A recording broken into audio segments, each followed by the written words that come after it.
Hi, I'm Paul Darley, and thanks for tuning into our July and August issue of Inside Darley. We're just back from an amazing weekend in the Wisconsin Dells with over 300 of our employees and their families really celebrating an achievement of hitting $1 billion in revenue as a business. So while we were there too, Deloitte came in and they presented us with the Best Managed Company Award, and we're one of 60 companies in the United States who received this award. In fact, the judging criteria is based on 4 particular areas. Number 1, strategy, execution, culture, and governance.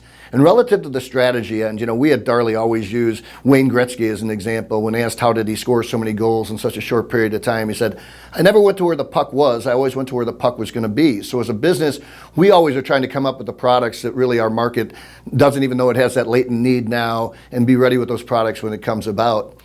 Second is execution, and as a business, I'll tell you, we over-communicate with our employees. We involve over 75 of our employees in our strategic planning process. We're just rolling out our new 5-year plan, which is 2B30, an aggressive goal to be a $2 billion business by the year 2030.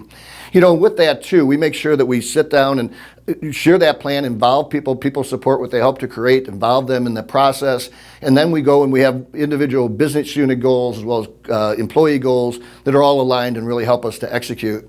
The third area is culture, and as a business, what Peter Drucker, when culture eats strategy for breakfast, right? I mean, we as a business are totally focused on what we can do to make this a great place. And if you can imagine, after 30 years of doing employee engagement surveys, we just received the highest employee engagement scores ever from our employees. So thank you very much for that.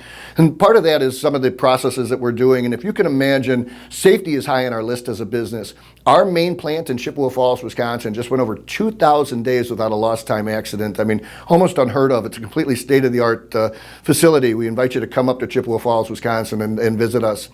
Lastly, it's about governance, and they look at your board of directors, they look at your financials, and we as a business really reinvest most of our profits back in the company each year. It's helped us survive a lot of difficult years over the last 117 years.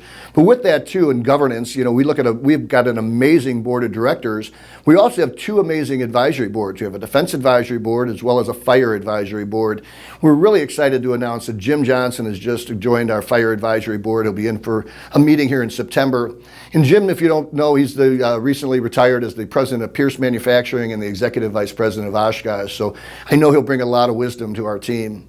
There's a lot of chatter going on in the fire industry right now relative to long time deliveries and congressional hearings and all the rest. And we've attached a FEMA article here that addresses exactly that, and really the spike in new orders in 2021 and 22 that took place, a 45% increase. And now the market's really normalized. In fact, in the first quarter of 2025, it was down about 13% compared to 2024. There's also a lot of chatter relative to fire blankets going on. We've attached some information for you on that from the IAFF and the DOD and IFC, and there's other places that are really looking at this. And we would encourage you to go to those fire blanket manufacturers, their websites. They've all put up their own side of the story, but whether that's Padex or Bridge Hill or whoever your supplier was of your fire blankets, you might want to check that out. So thanks for tuning into this issue of Inside Darley. If there's anything we can be doing to support you, we hope you'll reach out to us.